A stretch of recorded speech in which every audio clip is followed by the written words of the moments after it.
My name's Jake. I'm 24, living in a small apartment just outside Orlando, Florida. It's nothing fancy. One bedroom, thin walls, a couch I bought used, and a TV that sometimes decides to buzz for no reason. I work as a freelance web designer, picking up jobs from small businesses that want their sites to look modern, but never really know what that means. It pays the rent. That is pretty much it. Most days feel the same. Wake up, stare at my laptop, drink too much coffee, send emails, fix tiny things clients swear are urgent even when they are not. At night, I either game or watch something I have already seen. It is simple, quiet, and safe. That day started the same way. It was a warm Saturday afternoon. The Florida sun was bright outside, but inside my apartment it felt dull. I was sitting on the floor in front of my coffee table, laptop open, trying to finish a landing page for a gym that wanted more energy in its design. I had no idea what that meant either. My phone buzzed next to the mouse. It was a text from Ryan, my best friend since high school. Bro. Emergency. I frowned and typed back, "What kind of emergency?" He replied almost right away. "Left my backpack at your place last night. Headphones and work badge in there. Can you drop it at my house, please?" Mom's home. I'm stuck at a double shift. I glanced over at the corner of the room. His black backpack was slumped against the wall next to the TV. He had crashed at my place after we stayed up too late playing basketball on the console.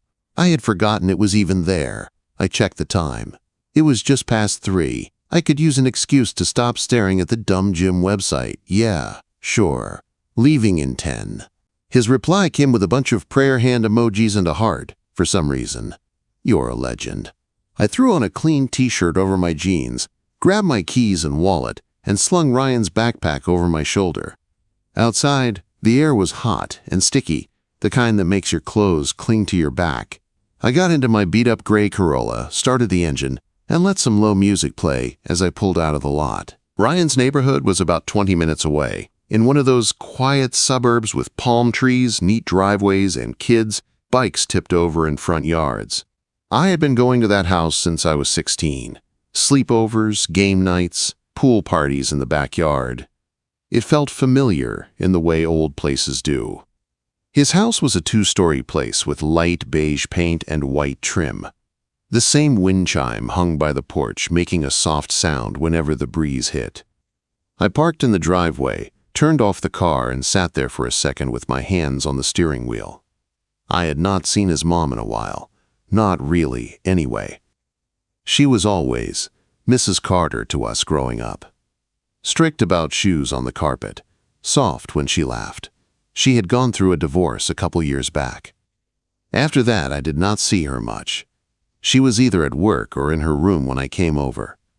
I grabbed the backpack and walked up the steps to the front door. The welcome mat was the same one I remembered, a little worn around the edges. I rang the doorbell and shifted my weight, expecting to hear Ryan's voice in my head, joking about how many times we had done this. The door opened. It was not Ryan. It was his mom. And she was wearing nothing but a white towel. For a second, I forgot how to move. The towel was wrapped tight around her, tucked in at the top, ending just above her knees. Her dark hair was wet, hanging over her shoulders in loose strands. There were tiny drops of water on her collarbone, catching the light from the hallway behind her. She did not squeal or jump or slam the door. She just looked at me, calm, like this was the most normal thing in the world. "Jake," she said, her voice warm and steady. "Hey, I did not know you were coming over."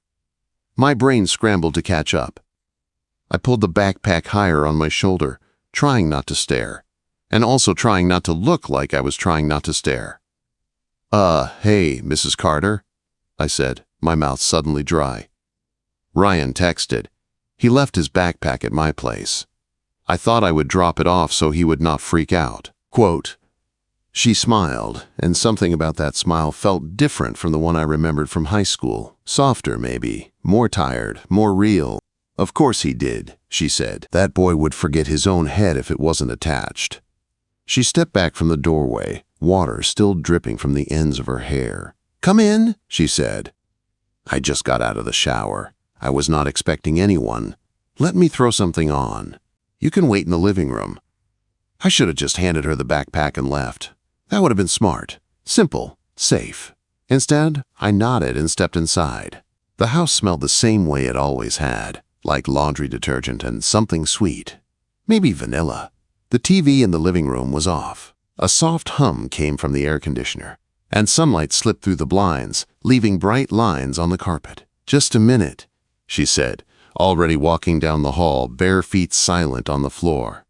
The towel moved with her. I forced my eyes away and stared at the family photos on the wall instead. Ryan, as a kid with a missing front tooth. Ryan in his graduation cap. Mrs. Carter in a simple blue dress, smiling with her arm around him. I let out a slow breath I had not realized I was holding and set the backpack down on the edge of the couch. What was I doing here? I could have left it on the porch. I could have handed it to her and backed away. But something kept me frozen, like the air in the house was thicker than the heat outside. A minute later, she came back down the hallway wearing a soft gray t-shirt and yoga pants. Her hair was still damp, but she had tied it back loosely. The towel was gone, but the picture of her standing there in it stayed sharp in my head. "Sorry about that," she said, brushing a strand of hair away from her face. Timing was not on my side today. "It is fine," I said quickly. "I should have texted before I came over." She shook her head and moved past me into the kitchen. "Do you want something to drink?" she asked over her shoulder. "Water, iced tea, lemonade, I think I have some in the fridge." "You don't have to do that," I said, but my voice sounded weak, even to me. "I know I don't," she said, opening the fridge. "I want to. You came all this way." She poured iced tea into 2 glasses and walked back into the living room, handing one to me. Her fingers brushed mine for a second. It was nothing, really, just skin against skin. But it felt like someone had turned the sound in the room up a little higher. "Thanks," I said, taking a sip. The tea was cold and a little sweet. It grounded me just enough to breathe normal again. She sat down on the edge of the armchair across from the couch and looked at me, really looked, like she was seeing me for the first time in years, not just as Ryan's friend who raided their fridge in high school, but as someone new. "So," she said, a small smile tugging at her lips, "still doing the web design thing?" "Yeah," I said, setting the glass on a coaster. "Trying to, anyway. I picked up a few new clients around town. It keeps me busy." "I am glad," she said. "Ryan always said you were the one who would figure things out first. He used to come home from school complaining that you made him look lazy." Quote? I laughed, the sound slipping out easier than I expected. "That sounds like him," I said. "He still works nights, right?" "Yeah," she said, and something in her eyes dimmed just a bit. "Warehouse, long hours, weird schedule. I don't see him as much as I would like." Her gaze dropped to her glass for a second. When she looked back up at me, there was a small crease between her eyebrows, like she wanted to say something but was not sure if she should. "It gets quiet here," she said softly, "sometimes too quiet." I did not know what to do with that. I was not used to adults, especially someone like her talking to me like that. Honest, a little open, a little lonely. "I get that," I said after a moment. "My place feels like that most nights, just me and my laptop." She smiled again. This time it reached her eyes. "Then maybe we are in the same boat," she said. "Two people in quiet houses, trying to make it work." I held her gaze for a second longer than felt normal. There was something in the way she looked at me. Not just friendly, not just polite, curious, maybe. A little warm, a little too aware. I felt my heart pick up. I told myself it was nothing. I finished my tea and grabbed Ryan's backpack. "I should leave this in his room before I forget," I said, standing up a little too fast. She nodded and stood too. "Sure," she said. "You know the way." As I walked down the hallway, past the photos and the closed doors, I felt the weight of her eyes on my back. When I dropped the backpack on Ryan's bed and came back out, she was still standing there in the living room, one hand lightly touching the back of the armchair. "Thanks again for bringing it," she said. "Really, you saved him a lot of trouble." "No problem," I said. "It was on my way." We both knew it was not exactly on my way. Neither of us said it. I stepped toward the door, and she followed. When I opened it, warm air rushed in from outside. I turned back to say goodbye, and she was closer than I expected. Not too close. Just close enough for me to see the tiny drops of water still clinging to a strand of her hair near her neck. "See you around, Jake," she said softly. "Yeah," I said. "See you." Quote. I walked back to my car, my heart beating a little too hard for a simple visit. When I slid into the driver's seat and shut the door, the quiet hit me all at once. I had come here to drop off a backpack, but all I could think about was the way she had opened that door in a towel, like it was no big deal. And for the first time, I did not just see her as Ryan's mom. I tried to forget about it. I told myself it was just a weird moment. Bad timing. She had just stepped out of the shower. Nothing more. People wrapped in towels existed everywhere. It was not some big sign. It was not supposed to mean anything, but my brain would not let it go. Every time I opened a new file to work, I kept seeing the front door of that house. The towel. The drops of water on her neck. The way she had looked at me, calm and steady, like I was not just a kid coming by with a backpack. For a couple days, I did not hear much from Ryan. Just a meme or two in our group chat. I tried to push it all away and focus on my work. Late Tuesday afternoon, while I was tweaking a layout for a coffee shop site, my phone buzzed again. It was him. "You around tonight?" "Yeah, why?" "Come over. Got a new game." And Mom made way too much food. I stared at the message a little longer than I should have. It was normal. We had done this 100 times. I told myself that. Sure. Be there in an hour. I shut my laptop, changed into a fresh t-shirt, and grabbed my keys. The drive to his neighborhood felt strange this time. The streets looked the same, but there was a knot in my stomach that had not been there before. When I pulled into the driveway, Ryan's car was not there. I checked the time. I was a little early. Maybe he was picking something up or running late from work. I took a breath, got out of the car, and walked up to the door. I rang the bell. This time I told myself I was ready. The door opened, and there she was again. No towel now. She wore a soft, black tank top and a light cardigan, along with gray joggers. Her hair was up in a messy bun, a few strands falling near her face. She looked relaxed, like someone who had just finished cleaning or cooking. "Jake," she said with a small smile. "Hey." "Hey, Mrs. Carter," I said. My eyes went past her for a second, looking for Ryan out of habit. "Is Ryan here?"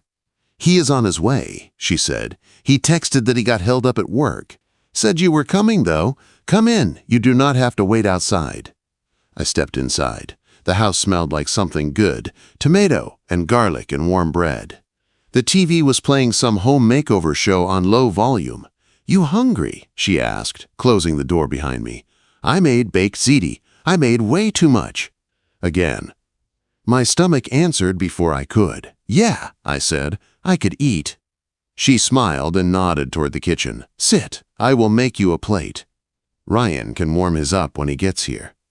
I followed her to the kitchen. The table was set with 3 plates, even though he was not home yet. A big glass dish of pasta sat in the center, cheese melted and golden on top. There was a bowl of salad, too, and a basket of garlic bread. "You did not have to do all this," I said, pulling out a chair. "I did not," she said, scooping pasta onto my plate. "But I wanted to. Cooking for one gets boring. At least this way I feel like it is worth the trouble." There it was again, that small crack in her voice, that hint of something under the easy tone. I took a bite. It was really good, warm and cheesy and full of flavor. Home and away frozen dinners never are. "This is amazing," I said, not even trying to be polite. "Like, seriously amazing." She laughed, a real light sound. "Thank you," she said. "My mother used to make it when I was a kid. I guess some things stick." She sat across from me with her own plate, watching me for a moment like she was checking to see if I was telling the truth. Then she relaxed and started eating too. We talked about basics at first. My work, a weird client I had who wanted everything more jazzy without explaining what that meant. Her job at the office downtown, traffic, the weather, safe things. But little by little, it shifted. "You know," she said, setting her fork down for a second, "it is strange seeing you here like this." I frowned. Like what? Older, she said. You and Ryan used to run through this house like you owned the place. Sneakers on the couch, video games blaring. You both were just kids. Now you are talking about clients and work and rent. It makes me feel old. You don't seem old, I said before I could stop myself. Her eyebrows rose just a little, the corner of her mouth turning up. No, she asked. What do I seem like then? I felt heat creep up my neck. I stabbed a piece of pasta to buy myself a second. I don't know, I said, trying to be honest, but not weird. You just seem you, not old. Just you. She looked at me for a moment, and something in her eyes softened. That is kind of you, she said quietly. Thank you. We kept eating. The house felt different tonight. The same walls, the same hum of the air, but there was a new layer to it, like a radio tuned just slightly off a station with another song in the background. After we finished, I stood up to help clear the table without thinking. You do not have to do that, she said, grabbing the salad bowl. I know, I said. I want to. We moved around the kitchen together, her at the sink, me drying dishes with a towel. It felt simple, easy. Our shoulders brushed once when we both reached for the same plate. It was small, but I felt it all the way through. Sorry, I said, laughing a little. It is fine, she said, smiling. I am used to Ryan crashing into everything. This is an upgrade. I laughed, and she did too. As she turned to set a dish on the counter, she spoke again, her voice softer. Do you like it here, Jake? She asked. In Orlando. In your place. Your life. The question surprised me. I leaned against the counter, holding the towel in my hands. I think so, I said slowly. I mean, I like the freedom. I like working for myself. But sometimes it feels like it is just me and my laptop. It gets quiet. A little too quiet. She nodded, her eyes focused on the dish she was rinsing. It is the same here, she said. Ryan is gone a lot. Friends, work, whatever. I am happy for him, but this house feels too big when it is just me. She set the dish down and looked over at me. You live alone, you get it. I held her gaze, feeling that same pull in my chest. Yeah, I said. I get it. For a moment we just stood there in the small kitchen, the air filled with the smell of soap and garlic and dish steam. Her eyes searched mine like she was trying to decide something. Then her expression shifted into a small, almost shy smile. Thank you for keeping me company, she said. Even if you did not mean to. I did not mind, I said. The food helped. She laughed again, and the sound made the room feel warmer. We finished the dishes and went back to the living room. She sat at one end of the couch, and I took the other. The home makeover show was still playing on the TV. A couple on screen was arguing about paint colors. For a second, it felt like we were just two people watching TV after dinner. Her phone buzzed on the coffee table. She picked it up, read the message, and sighed. That Ryan, she said. He is running late. He says he might be another hour. Oh, I said. I can head out if you want. I did not mean to take up your whole night. She shook her head right away. No, she said. You do not have to rush, unless you want to. I just thought you should know he is not walking through that door any time soon. Her eyes met mine as she said it, and it felt like there was something else under the words. My heart thumped hard once, then again. I thought about leaving. I thought about staying. I thought about the towel, the kitchen, the quiet in both our homes. I thought about Ryan and his trust and how this was his mother sitting 10 feet away from me on the same couch we used to pile onto as kids. I can stay a bit, I heard myself say, if you do not mind. I do not mind, she said. It is nice not hearing only the TV. She tucked one leg under her and turned slightly toward me, closer now, but not too close. We watched the show for a few minutes, making small comments about how the couple should not pick that ugly yellow paint. I could feel her there, next to me, in the space between us. At one point she laughed at something on the screen and her hand reached out, landing lightly on my forearm. It was a simple touch, light, but my skin lit up under it. She seemed to notice. Her fingers stayed there just a second too long before she pulled back, her cheeks a little pink. "Sorry," she said. "I forget how to act sometimes, being around people." "It is fine," I said, my voice low. "Really, it is fine." Outside, I heard a car door shut. A moment later, Ryan's familiar footsteps sounded on the porch. Her eyes flicked to the door, then back to me. For a heartbeat, the room felt full of something unsaid. Then it snapped back. "Looks like your friend is home," she said, standing up. I stood too, my pulse racing for reasons that had nothing to do with video games. As Ryan swung the door open, loud and smiling like always, I could not help thinking one thing. Whatever was happening here had just started, and I had no idea where it was going. For a few days after that dinner, I tried to act like nothing had changed. Ryan and I still texted about games and stupid videos. I still sat at my small table, working on websites and answering emails. I still ordered cheap takeout when I did not feel like cooking, but the house in his neighborhood kept pushing into my thoughts. I kept seeing the kitchen light on her face. The way she smiled when I said she did not seem old. The way her hand had rested on my arm for that second on the couch. The way the whole house felt less empty when we were both in it. On Saturday morning, Ryan texted me, "Hoops at the park, you in?" I answered without thinking, "Yeah, be there in 30. The court was in a park not far from his place. The sun was hot, and the blacktop already felt warm under my sneakers. A few guys were shooting around. Kids played on the swings nearby. The air smelled like cut grass and sunscreen. Ryan was already there, bouncing a ball at the free throw line. He waved when he saw me. "About time," he said. "I was starting to think you forgot how to get outside." "Shut up," I said, laughing as I walked over. "I have been busy." Quote, "We played 2-on-2 with a couple of other guys. For a while, the running and jumping and trash talk cleared my head. My body knew what to do: shoot, pass, move. Sweat." During a break, we sat on the low wall near the court, passing a bottle of water back and forth. Ryan wiped his face with his shirt and gave me a side look. "So," he said, "my mom likes you again." I frowned. "What?" He shrugged. "She keeps saying how nice it is when you come by," he said. "Talking about how you help with dishes, how you like her cooking, how you are doing your own thing with work. She even cleaned the living room last time you were over. She never does that for me." My chest tightened a little. "I did not know that," I said. Ryan laughed. "Relax," he said. "She just likes having you around. You know how she gets when the house is too quiet. You are like her extra kid or something." Extra kid. The words hit weird, not in a bad way. Just not in the way he meant. "Yeah," I said, "I get that." He bounced the ball between his hands. "Honestly, I am glad," he said. "Since the divorce, she has been kind of shut down. The last few weeks, she has been singing along to the radio and stuff.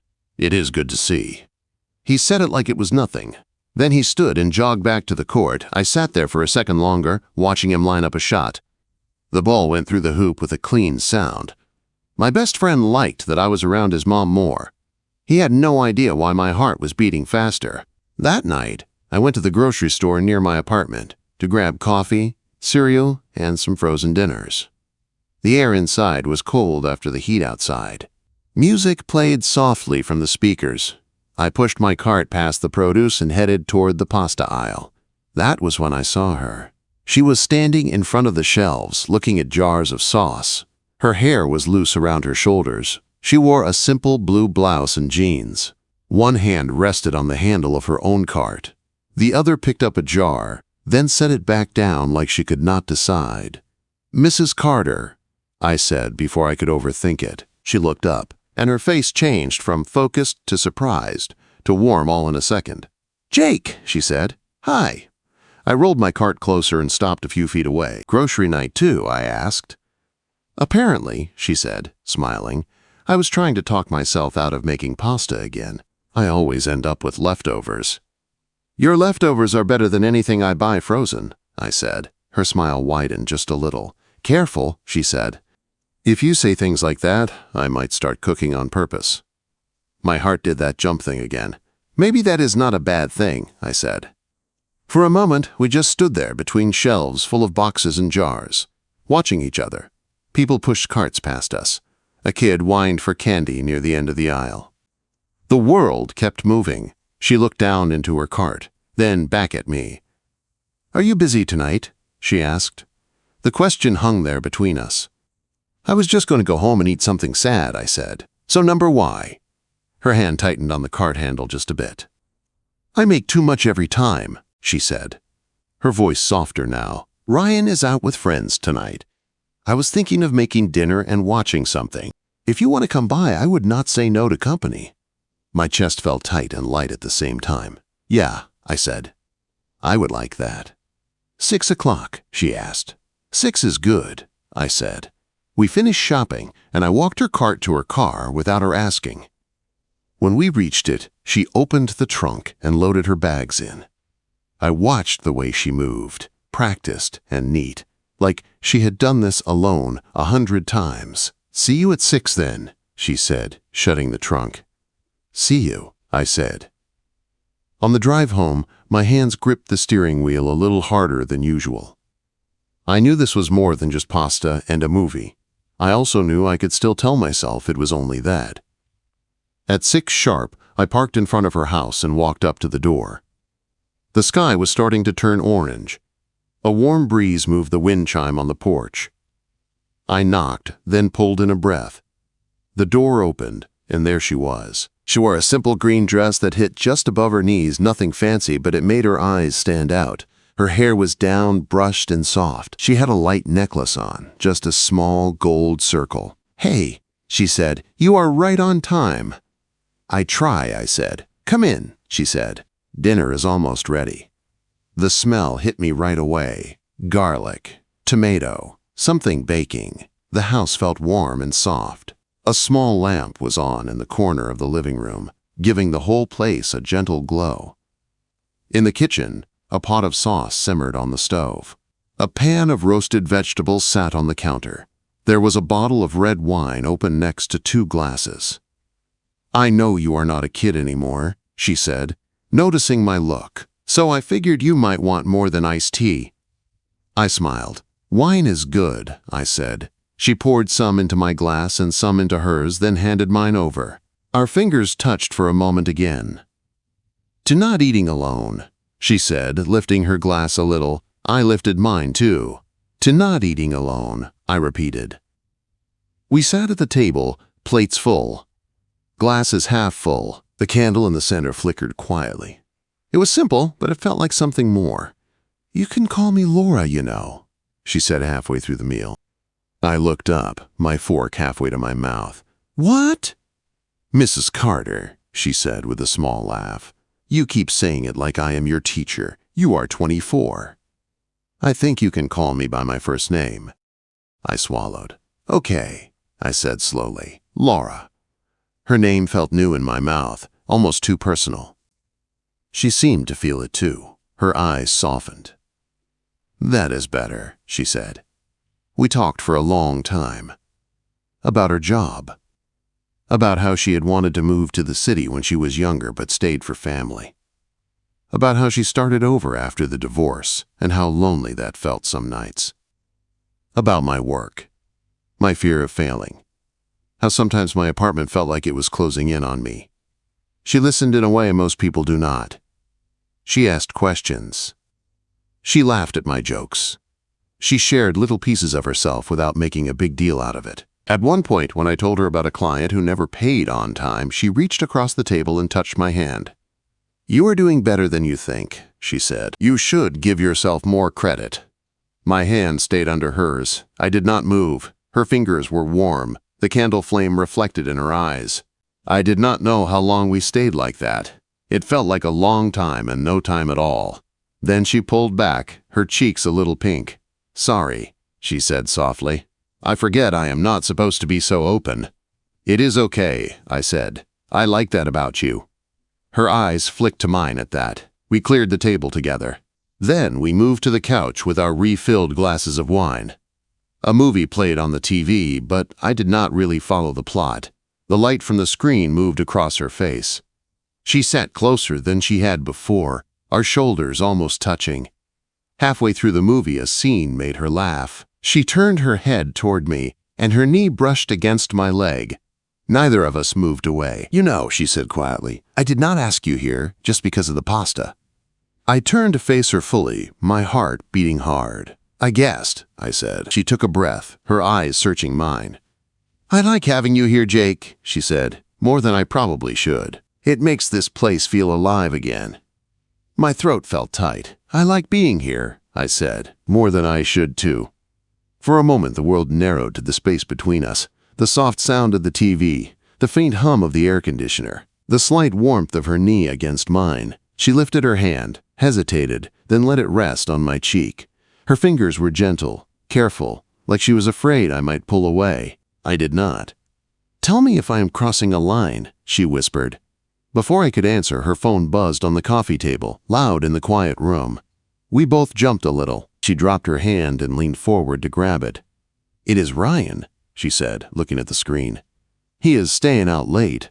He will not be home for hours."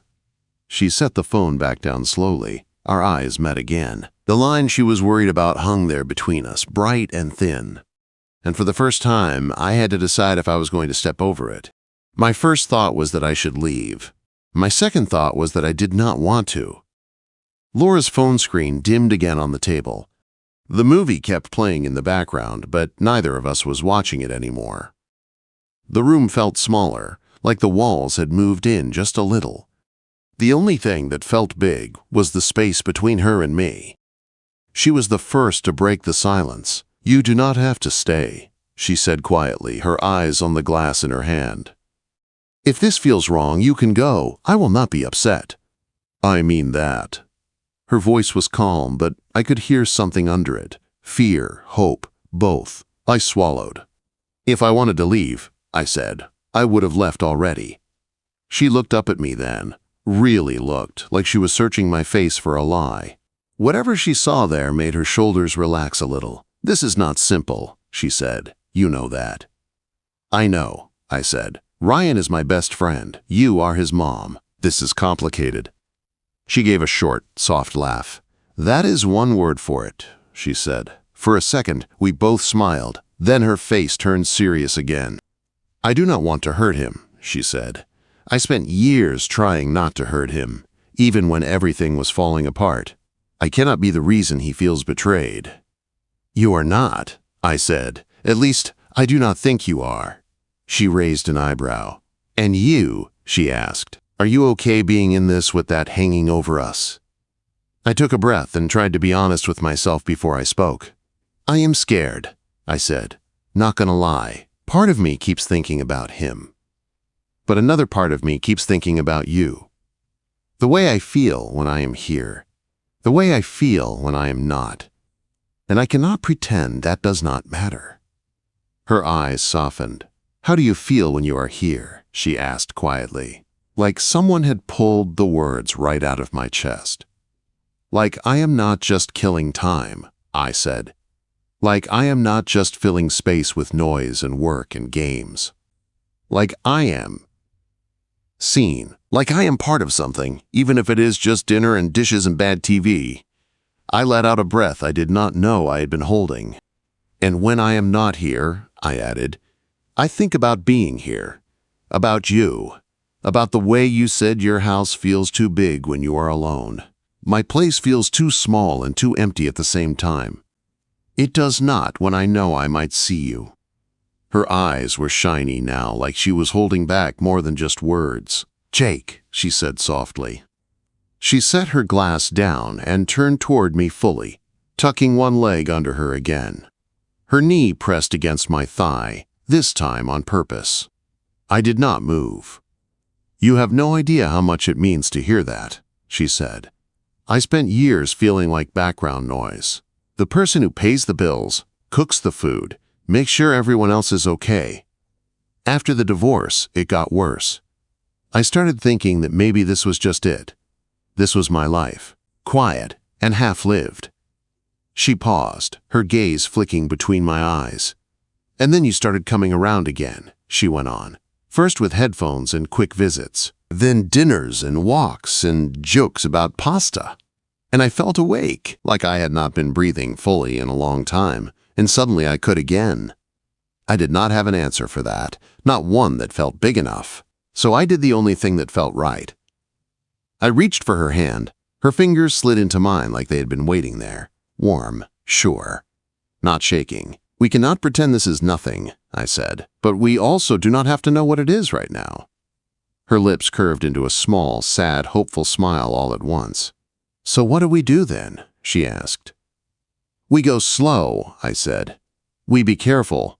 We do not lie to Ryan, but we do not throw this in his face either. We see where it goes, and if it ever starts to feel like we are going to blow his world up, we talk about it. We do not just crash into it. She let out a slow breath. You are more mature than most men my age, she said. I smiled a little. I am just trying not to ruin the two people I care about, I said. Her eyes searched mine again. Then her hand squeezed mine. Come here, she whispered. She moved closer on the couch, slow, like she was giving both of us time to change our minds. The space between us shrank until it was gone. I could see the tiny lines at the edges of her eyes, the small scar on her chin I had never noticed before. Last chance to back out, she said, her voice barely above the sound of the TV. I shook my head. I am not going anywhere, I said. She leaned in and kissed me. It was not wild or rushed. It was soft, careful, and full of all the things we had not said out loud until now. Her hand came up to my cheek again, and mine went to her shoulder, pulling her just a little closer. For a moment, everything else fell away. No friend, no history, no lines. Just the two of us on that couch with the glow of the TV flickering across the room. When we finally pulled back, our foreheads rested together. We were both breathing a little harder than before, but the room felt lighter. I should feel worse about that than I do, she said with a small smile. Same, I said. We sat like that for a long time. Sometimes talking in low voices, sometimes just sitting in silence, hands linked, her head on my shoulder, the movie long over, and the credits dark on the screen. When the clock on the wall crept closer to midnight, I knew I had to go. Ryan could come home any time. Even if he did not, the night could not last forever. I should probably head out, I said quietly. She nodded, but her fingers tightened around mine for a second before she let go. I know, she said. I do not want you to, but I know. We stood in the hallway near the door, the same place where this had all started, with a towel and a backpack. The house was quiet. The porch light cast a soft glow through the glass panels. She looked up at me, her expression open in a way I had never seen before. I do not know what we are now, she said, but I know I do not want this to end here. It does not have to, I said. We will figure it out. She smiled, and there was a little bit of that glow Ryan had mentioned at the park, the one he said she had back lately, the one I now knew I had helped spark. Text me when you get home, she said, just so I know you are safe. Okay, I said. She stepped closer, rose on her toes just a little, and gave me one more soft kiss. Shorter this time, but just as real. Good night, Jake, she whispered. Good night, Laura, I said. Walking back to my car, the air felt different. The streetlights buzzed like always. The wind chime made its small sound. But I felt like I was walking through a new version of my own life. On the drive home, my mind spun. I thought about Ryan's laugh at the court. His words about his mom having a spark again. I thought about her sitting alone at the table, then with me. About our hands finding each other in the quiet. When I got to my apartment, I texted her. Home. Her reply came almost right away. Thank you. Sleep well. I lay in bed staring at the ceiling, the hum of my old fridge in the next room, my laptop closed on the table. The apartment did not feel as empty as it usually did. Somewhere across town, in a house that used to be just my best friend's, someone else was lying in bed, thinking about the same strange, impossible thing. We were not a normal couple. We were not just friends. We were not a mistake either. We were two people who found each other in the middle of quiet rooms and heavy days, standing on the edge of something fragile and real. I did not know how long it would last. I did not know how we would handle the hard conversations that were waiting for us down the road. I did not know how Ryan would react if he ever knew. But I knew this. When she opened that door in a towel, it was supposed to be just a funny, awkward moment, a story you laugh about later and forget. Instead, it was the beginning of the first thing in a long time that made me feel like my life was actually happening. And whatever came next, good or bad, I was not going back to the version of myself who lived only for work and quiet.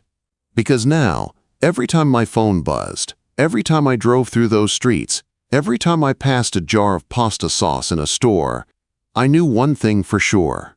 My best friend's mom was not just Mrs. Carter anymore. She was Laura. And somehow, somewhere between headphones and dinner, she had become the person who made all the empty spaces in my life feel full.